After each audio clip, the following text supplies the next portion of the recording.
มื้อนี้ซ้อมขออนุญาตมาเปิดครัวเด้อจ้ารู้สึกว่าเบื่ออาหารเกาหลีแล้วจ้ากินจิมจิมาหลายมื้อแล้วลูกอีสานคือจังเฮานี่ขาดปลาร้าหลายมื้อบ่ได้ดอกพี่น้องมื้อนี้ขอเสนอเมนูตำมั่วๆก็แล้วกันตู้เย็นก็บ่ได้ซื้ออาหารไทยมาไว้หยังจักอย่างพี่น้องเดี๋ยวไปเห็นเส้นที่เขาต้มกุ๊กสู้นั่นน่ะก็เลยเอามาตำเบิ่งก่อนนะซื้ออาหารทะเลมาไว้ตะหลายมื้อเพิ่นก็เลยเอาตำใส่ปลาหมึกซะบัดนี้ในเมื่อเฮาอยู่2คนก็มี2จิต2ใจตัว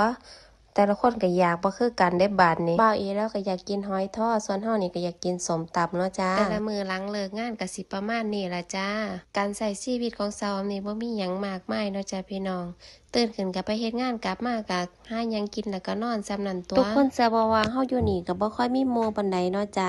มีก็มีแต่อยู่ไกลๆพุ่นล่ะจ้าไปหาก็ลำบากเนาะจ้าอีกอย่างซ้อมก็ทำงานทุกมื้อเนาะจ้าคันสิไปปาร์ตี้สังสรรค์อีหยังก็สิบ่ได้เนาะจ้าวันหยุดอีหยังก็บ่มีนำเขาจังซี่นะก็เลยต้องอยู่กัน2คนแบบนี้ล่ะจ้า